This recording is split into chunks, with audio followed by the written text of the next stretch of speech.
To me, a blueprint is a plan, and the plan is the essence of what any one of us do.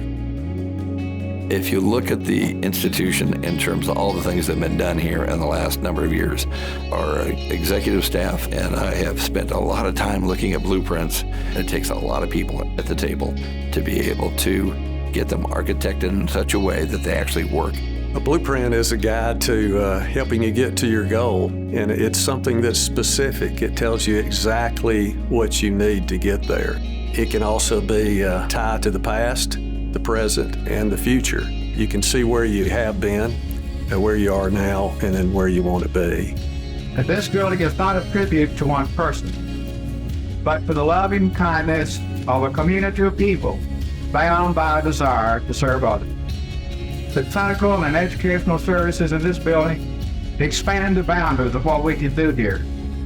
But just as yesterday's miracle is today's common cure, so will we witness even great advances and greater advances in years to come. From cardiac to cancer to children's needs, they've set out and said, we need this in this community. And how did that look? And they laid that blueprint out.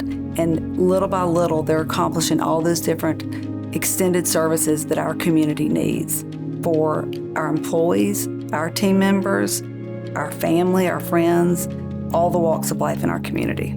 I have a daughter with cerebral palsy, and before this facility was open, I was one of those families that would have to travel 2 hours just for my child to receive the services that she needed. So when I found out that Anna Shaw Children's Institute was opening, I was part of the Parent Advisory Council and helped with this design concept and what this facility would mean to our community. But now not only our community, our region, and what we do here to help these families and walk alongside these families so they don't have to feel like they're on this journey alone means the world.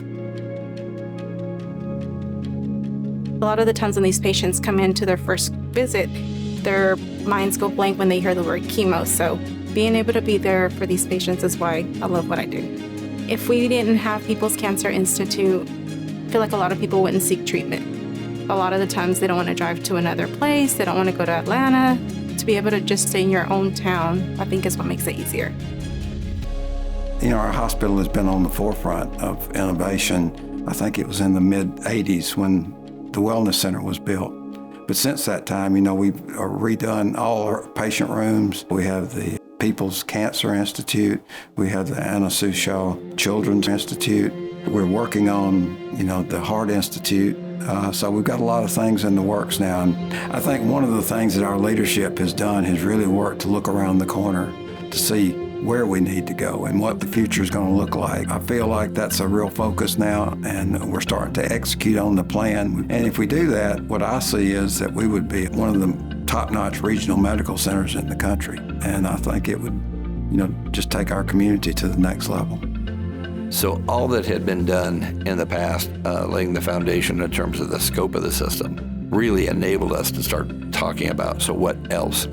85% of the patients who have open heart at Hamilton come through the emergency room. What would happen if we didn't have open heart? Yes, we could stabilize them, but now they got to be transferred up to Chattanooga, down to Atlanta, and they're facing an hour, 2 hours, 3 hours, and time is heart muscle.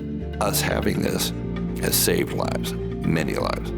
That's why we're here, period. Wound up checking myself in at the emergency room at Hamilton Medical Center. Pain had become more frequent, and I was more concerned, wanted to just find out what was going on. They admitted me to the hospital, and subsequently, 2 minutes into the stress test, I wound up coding and had full cardiac arrest. I regained consciousness after about 12 minutes, and CPR with Dr. Verma had to be shocked 3 times. Came to having a stent put into my left anterior descending artery, probably less than 20 minutes after I had gone into arrest in the first place.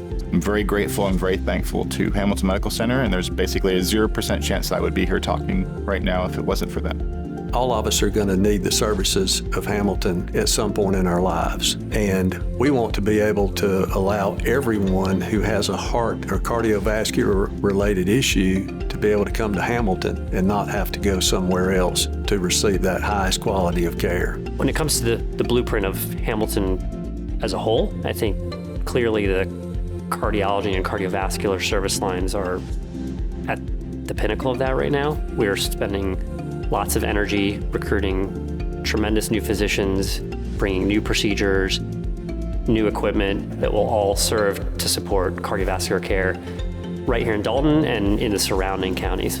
Well, I just wish I wasn't 83 years old, because I'm looking forward to what's about to happen. I think that working with the people that operate the hospital today has been a great thrilling thing to happen to a small community.